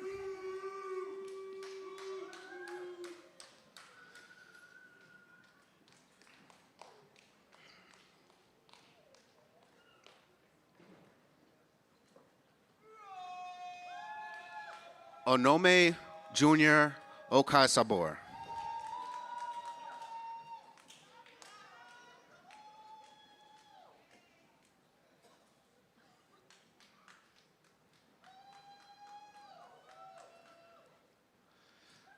Natalie Osorio.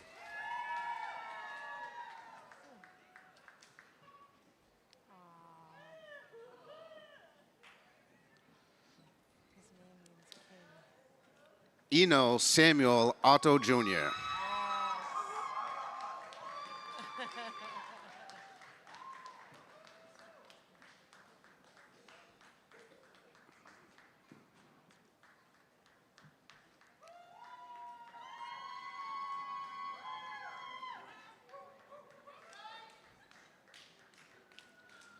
Anve Patterson.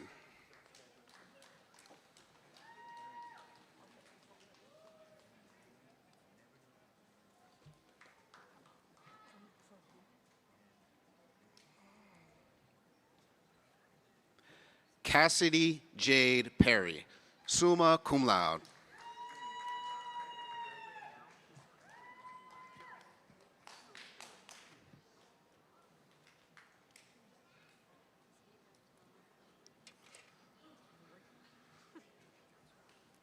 Bunny Zoe Jamaica Pixley.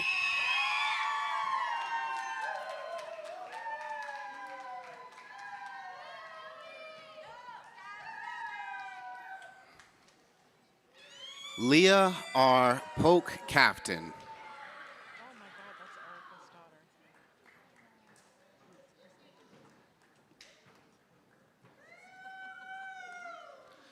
Anya Podarski.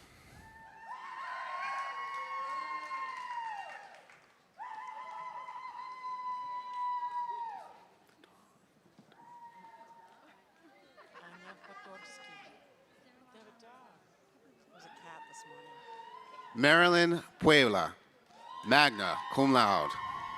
There was a cat this morning. It was really wild. It was in a tux.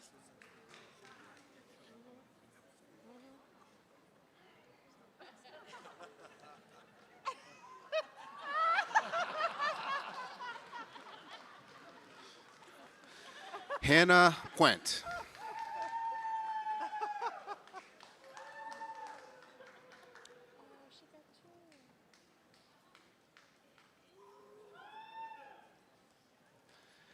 Erica Johanna Ramirez.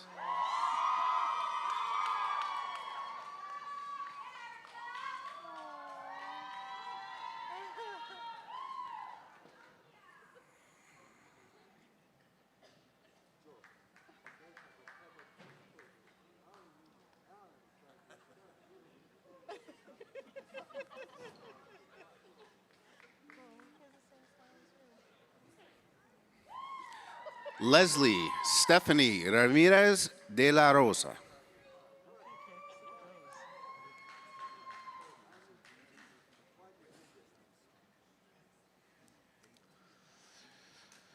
Natasha J. Richards Hamilton, cum laude.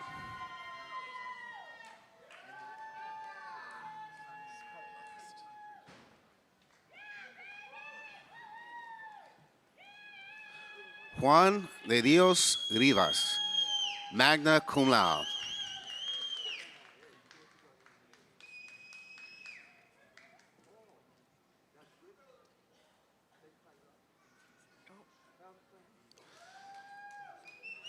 Josiah Robertson, magna cum laude.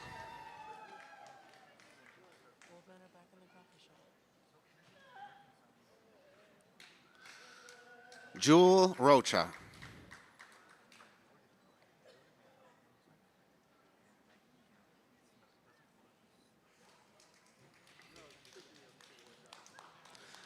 Shayla J. Rochette, cum laude.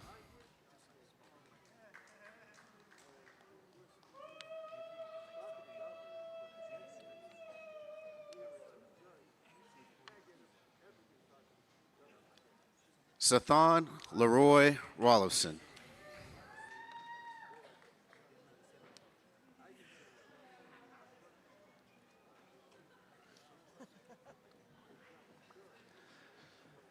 Caitlin Ann Rubel, magna cum laude.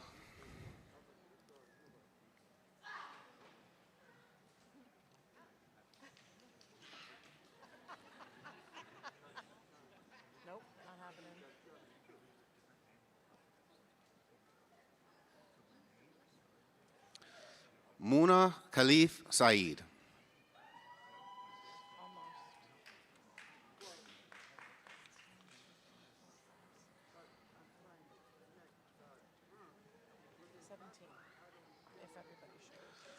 Crystal Judell Sallet, summa cum laude.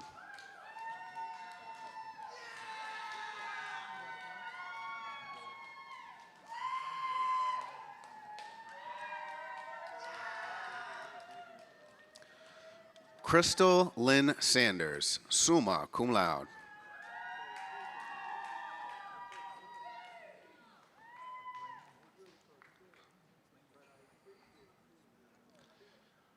Abdul Samed Mohammed Sani.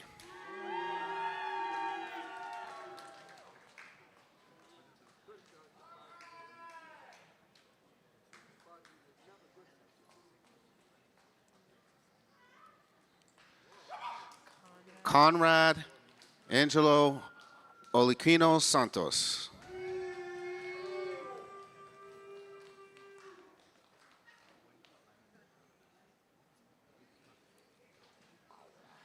Paola Sarabia Navarro.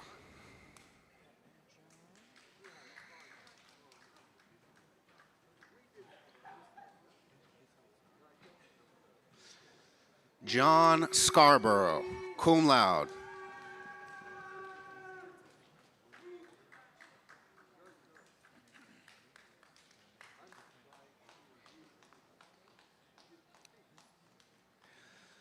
Tiffany Celeste Schofield.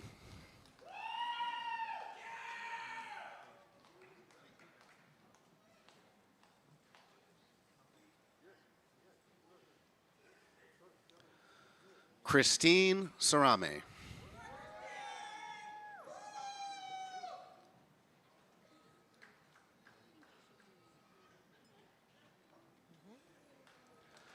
Kyler Sicoli, magna cum laude.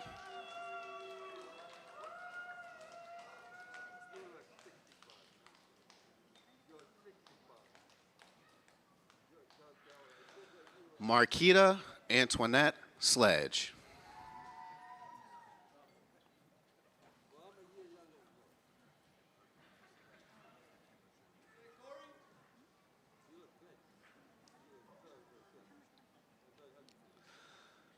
Corey Lakeith Smith.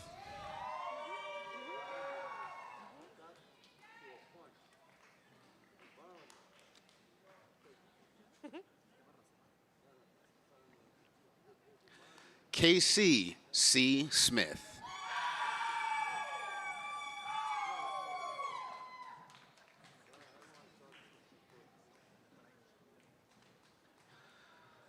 Elijah Scott Fu Solomon, summa cum laude.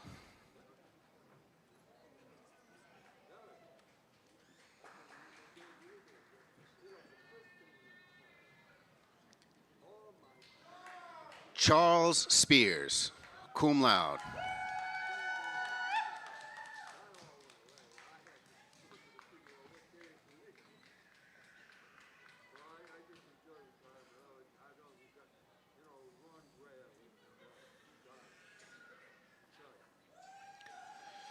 Jared Seth Spinal, cum laude.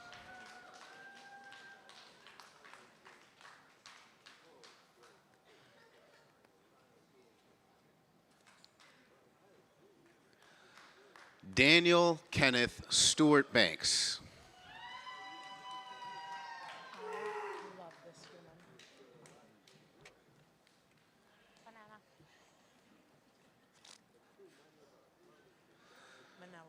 Menelik Tavares.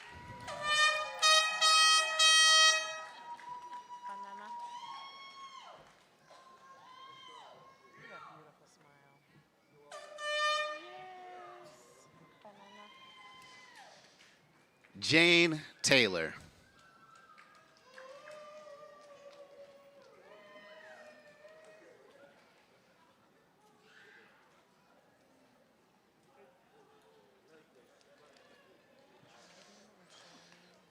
Jordan Tennyson, magna cum laude.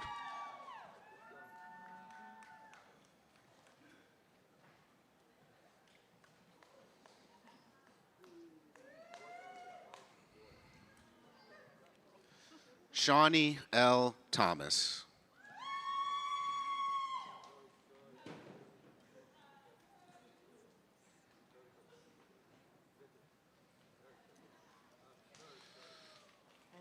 Tiadra Vang, magna cum laude.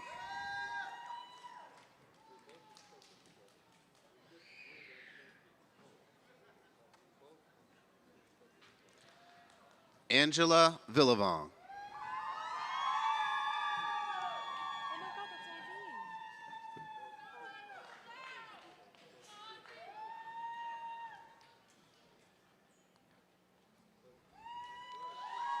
Sahij Singh Walia.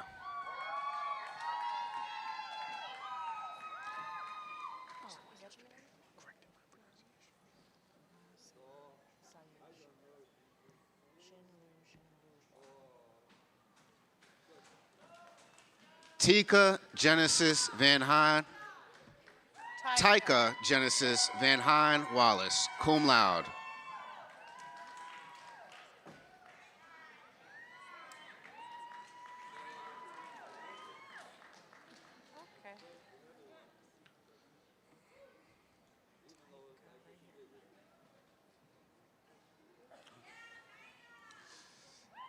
Jarian Valerie Watrom.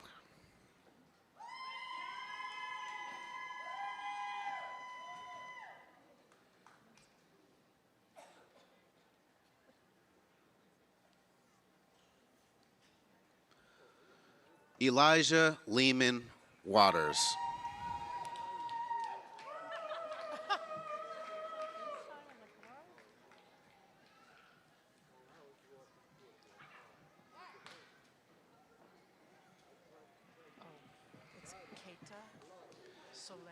Keita Soleil Vilken Yoder, summa cum laude.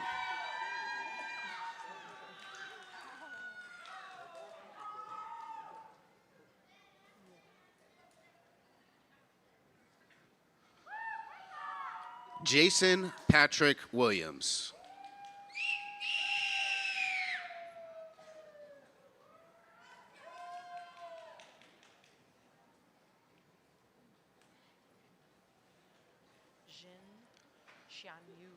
Jin Xianyu.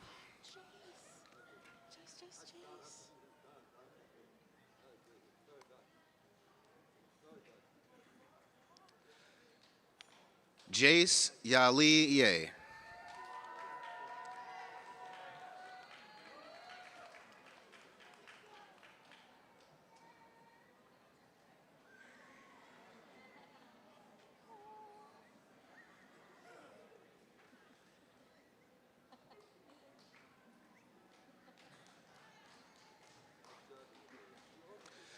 Tiffany Lee Zink.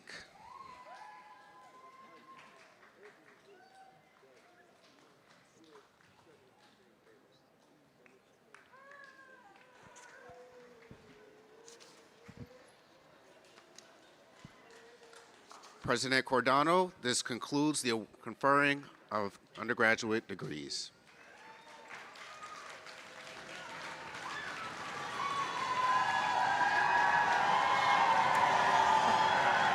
Congratulations to the newest Gallaudet alumni, the class of 2025. Now, may Gallaudet be your home and you come back often. We want to see you all here quite often, so make sure to come back. And now, to give some good university spirit, we are going to invite the Bison Song team up to the stage.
What's the point of this? Going back and forth with my professors. It never feels good if you don't win, right? Yeah, because there's no spirit. No support. Wait a minute, Tyler, don't leave. Guys, we need your help. Come on. Everyone get up on their feet. Come on, stand up, class of 2025. Stand up, family. Stand up, friends. All right, we're going to have 2 opportunities to practice, okay? So repeat after me.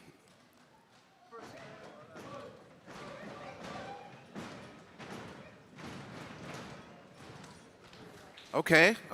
All right, let's do one more. Let's practice one more time. One more. Now repeat after me, and then afterwards, have a seat.